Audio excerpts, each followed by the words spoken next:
Halo anak-anak kelas 7, bertemu kembali bersama Miss Ajeng dalam pembelajaran Bahasa Indonesia. Miss Ajeng harap kalian selalu dapat menjaga kesehatan dan tetap semangat untuk belajar di rumah. Anak-anak, hari ini kita akan belajar materi baru, yaitu tentang menelaah struktur dan kebahasaan puisi rakyat. Yang akan kita pelajari hari ini yang pertama yaitu tentang struktur puisi rakyat. Nah, pada pertemuan minggu lalu kalian sudah belajar tentang ciri-ciri puisi rakyat. Puisi rakyat terdiri dari pantun, gurindam, dan juga syair. Kita lihat sekarang struktur pantun. Struktur pantun dari segi bait terdiri dari 4 larik atau baris dalam satu bait. Kalian pasti sudah tahu. Larik pertama, larik kedua, larik ketiga, dan larik keempat. Kemudian, pada setiap baris atau larik terdiri dari 8 sampai dengan 12 suku kata. Nah, suku kata ini kalian bisa memenggal kata-kata. Jadi kalau dalam larik yang pertama, kulit lembu, celukan, samak. Nah, ini ada 9 suku kata. Kemudian dari segi rima, berima A, B, A, B. Jadi pantun itu sajaknya A, B, A, B. Mari kita lihat rima akhirnya. Di sini ada mak, kemudian ada ut, kemudian ada mak, dan ada ut. Nah, ini namanya adalah sajak A, B, A, B. Seperti itu ya. Oke, lalu dari segi isi, larik ketiga dan keempat merupakan isi, sedangkan larik 1 dan 2 hanya sampiran. Jadi larik yang pertama dan yang kedua ini disebut sebagai sampiran. Bisa aja tulis di sini ya, sampiran. S, huruf S. Nah, kemudian larik 3 dan larik 4 merupakan isi. Nah, larik 3 dan larik 4 merupakan isi atau I. Bisa aja di sini menandai I, seperti itu ya. Oke. Jadi, struktur pantun kalian sudah tahu dari segi bait, dari segi larik, kemudian rima, dan juga isi. Nah, kalau dari segi isi berarti artinya apa ya? Maksudnya apa ya? Harta dunia janganlah tamak, kalau mati tidak mengikut. Nah, penjelasannya, pantun itu berisi amanat bahwa hendaknya kita jangan tamak terhadap harta atau dunia, karena harta tidak akan dibawa mati. Baik, kita melanjutkan, yaitu sekarang struktur syair. Nah, dari segi bait terdiri dari 4 larik dalam satu bait. Kalian bisa melihat di sini ada 4 larik. Kemudian dari segi larik terdiri dari 8 sampai dengan 14 suku kata. Nah, kalian bisa melihat sendiri pada larik yang pertama, wahai muda, kenali dirimu. Ada 10 suku kata. Kemudian rima berima a. Nah, ini berbeda tadi dengan pantun berima B. Nah, kalau rima pada syair ini berima a. Maksudnya adalah sajaknya sama. A. Di sini mu dan mu. Sampai di sini paham? Baik. Dan kalian harus ingat, salah satu ciri-ciri syair itu adalah seluruh larik merupakan isi. Nah, jadi ketika kalian menyimpulkan atau memberikan penjelasan isi syair tersebut apa? Nah, kalian bisa mengerti, wahai muda kenali dirimu, ialah perahu tamsil hidupmu. Tiadalah berapa lama hidupmu, ke akhirat jua kekal hidupmu. Jadi penjelasannya, pemuda perlu membekali diri dengan ilmu dan amal yang baik agar hidup menjadi berguna. Karena semua lariknya adalah isi, jadi kalian bisa menyimpulkan isinya tentang apa. Oke, baik. Sekarang kita melanjutkan struktur gurindam. Bait terdiri dari 2 larik dalam satu bait. Kalian bisa melihat Contohnya, berbaktilah kamu kepada ibumu, niscaya surga akan bertemu. Terdiri dari 8 sampai dengan 12 suku kata. Kalian bisa melihat sendiri, kemudian rimanya AA, dan isi seluruh larik merupakan isi. Nah, keindahan tersebut berisi nasihat untuk selalu berbakti kepada ibu agar mendapat surga. Nah, setelah tadi kita mengetahui tentang struktur puisi rakyat, kita akan memahami tentang kebahasaan puisi rakyat. Yang pertama, yaitu terdapat kalimat perintah. Kalimat perintah adalah kalimat yang berisi atau bermaksud memberi perintah atau suruhan. Contohnya, buanglah sampah pada tempatnya. Di sini ada kata buanglah. Nah, salah satu ciri dari kalimat perintah adalah mengandung partikel lah, kan, nah, dan lain sebagainya. Oke, lanjut. Yang kedua yaitu menggunakan kalimat saran. Kalimat saran adalah kalimat yang berisi tentang saran kepada orang lain untuk kebaikan orang lain. Contoh katanya ada sebaiknya, seyogyanya, dan lain sebagainya. Dalam contoh kalimat, sebaiknya kamu berpikir dahulu demi keputusan yang tepat. Di sini ada kata sebaiknya. Kata-kata yang memiliki saran kepada orang lain. Lalu kalimat ajakan. Kalimat ajakan adalah kalimat yang berisi ajakan kepada orang lain untuk melakukan suatu perbuatan. Contoh katanya, ayo, mari. Nah, di sini marilah kita jaga agar lestari. Kemudian ada kalimat seru. Kalimat seru adalah kalimat yang mengungkapkan rasa hati seperti kagum, heran, senang, dan sedih. Contoh katanya, alangkah, betapa, dan bukan main. Contoh, alangkah indahnya alam Indonesia ini. Wahai pemuda Indonesia, teruslah berjuang melestarikan budaya. Nah, di sini ada alangkah, ada kata alangkah dan wahai. Ini disebut sebagai kalimat seru.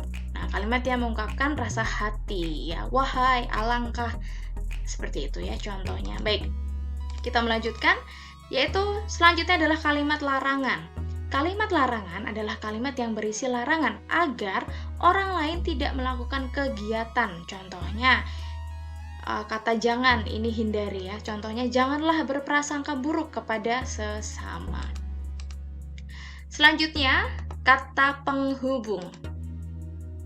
Kata penghubung yang sering digunakan pada puisi rakyat yaitu yang pertama, kata penghubung tujuan. Merupakan kata penghubung modalitas yang menjelaskan maksud dan tujuan suatu acara atau tindakan. Nah, contoh konjungsi atau contoh kata penghubungnya adalah supaya, untuk, agar, dan guna. Kemudian kata penghubung sebab atau kausal menjelaskan bahwa suatu peristiwa atau tindakan terjadi atas sebab tertentu. Contoh konjungsinya sebab, sebab itu, karena, dan oleh karena. Nah, yang selanjutnya yaitu kata penghubung akibat. Kata penghubung akibat adalah konjungsi yang menggambarkan suatu peristiwa atau tindakan terjadi atas sebab peristiwa lain. Konjungsi yang dipakai adalah sehingga, sampai, dan akibatnya. Selanjutnya adalah kata penghubung syarat. Konjungsi syarat yang menjelaskan suatu hal bisa terpenuhi apabila syarat yang ada dipenuhi atau dijalankan. Contoh kata yang digunakan adalah jika, jikalau, apabila, asalkan, kalau, dan bila mana. Baik, kalau tadi kita sudah belajar tentang konjungsi dalam kaidah kebahasaan teks puisi rakyat, kita juga belajar tentang kalimat tunggal dan kalimat majemuk. Nah, jenis kalimat tunggal. Kalimat tunggal adalah kalimat yang hanya terdiri atas satu struktur predikat. Unsur inti atau komponen inti yang terdapat di dalam kalimat tunggal pun juga hanya satu anak-anak, satu subjek, dan satu predikat. Satu struktur predikat dalam kalimat dapat berupa subjek dan predikat, disingkat S dan P, subjek, predikat, objek, atau SPO, subjek, predikat, dan keterangan, dan bisa juga hanya berupa predikat. Contoh kalimatnya. Nah, contoh kalimat tunggal, orang itu guru kami. Di sini ada subjek, ada predikat. Nah, ini ya, cacing akan tandai. Kemudian, Kartini sedang membuat surat jawaban. Nah, di sini ada satu predikat. Predikatnya sedang membuat. Jadi, hanya satu predikat. Di sini ada satu subjek, kemudian ada objek di sini, bukan pelengkap. Oke. Lalu kalimat selanjutnya, Supriyanto bertanya tentang gravitasi bumi. Kami berangkat pukul 7.30.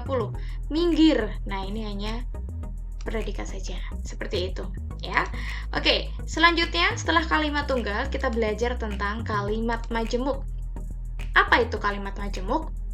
Kalimat majemuk adalah kalimat yang memiliki lebih dari satu subjek dan predikat. Kalimat majemuk terjadi dari penggabungan dua kalimat dasar atau lebih.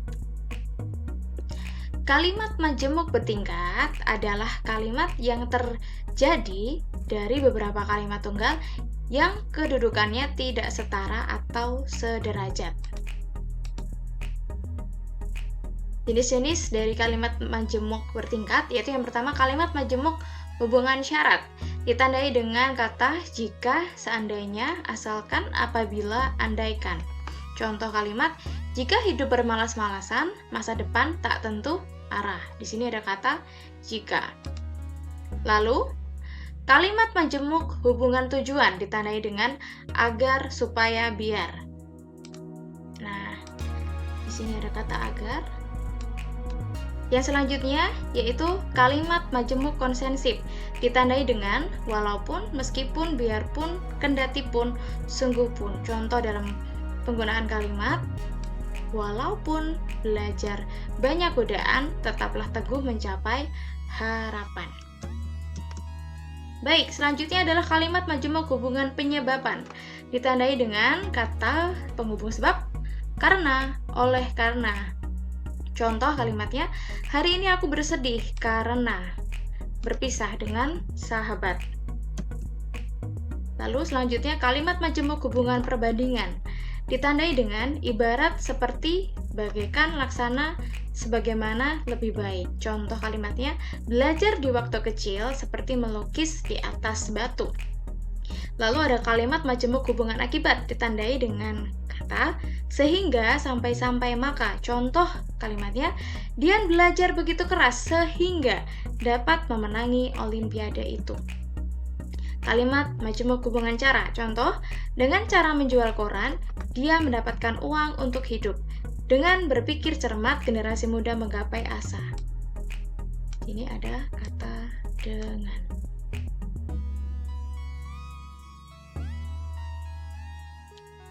Nah, anak-anak, yang selanjutnya yang akan kita lakukan adalah menelaah. Yang pertama, kita akan menelaah pantun.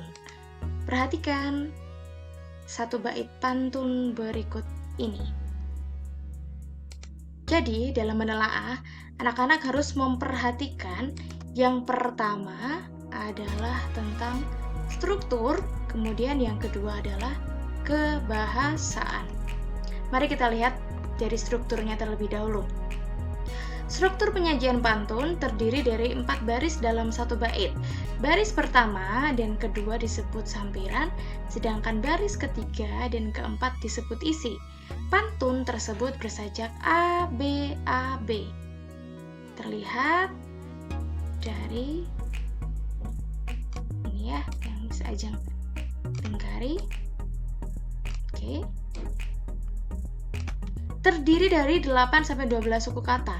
Dua larik pertama merupakan pengantar untuk masuk pada isi larik 3 dan 4. Makna atau isi pada larik 1 dan 2 dengan larik 3 dan 4 tidak berhubungan. Kira-kira mengapa tidak berhubungan anak-anak? Karena merupakan pantun. Larik pertama dan kedua disebut sebagai sampiran, sedangkan larik ketiga dan keempat disebut isi. Makanya tidak berhubungan. Kemudian selanjutnya, ditinjau dari jenis kalimat yang digunakan, pantun larik 1 dan larik 2 menggunakan kalimat perintah. Mana kalimat perintahnya? Larik 1 dan larik 2 merupakan kalimat berdiri sendiri. Ini contoh kalimat perintah tadi misalnya yang sudah menyebutkan ya. ada lah di situ ya. Nah, ini saya akan tandai. Ini adalah ciri dari kalimat perintah. Nah, selanjutnya, larik 3 dan larik 4 merupakan kalimat saran. Mengapa kalimat saran? Ada hubungan syarat. Ada kata kalau di sini. Sampai di sini paham? Ya. Jadi menelaah pantun yaitu dari segi yang pertama apa? Struktur dan dari segi kebahasaan. Baik. Selanjutnya yaitu menelaah gurindam. Kita lihat contoh gurindam. Jagalah hati, jagalah lisan, agar kau tidak hidup dalam penyesalan. Struktur penyajian gurindam terdiri dari 2 baris dalam 1 bait. Baris pertama dan kedua merupakan isi. Gurindam tersebut bersajak AA, terdiri dari 10-14 suku kata. Struktur penyajian gurindam 2 larik merupakan isi yang berhubungan karena dalam gurindam ini semuanya merupakan isi. Larik 1 dan 2. Kita melihat larik 1 merupakan tujuan dari keadaan pada larik 2. Ditinjau dari jenis kalimat yang digunakan, gurindam tersebut menggunakan kalimat dengan pola hubungan tujuan dan pada larik 2 adalah tujuan. Di sini ada kata agar. Baik, selanjutnya kita akan menelaah syair. Nah, ini adalah contoh syair. Bagaimana cara menelaahnya? Nah, dari segi struktur dan kebahasaan.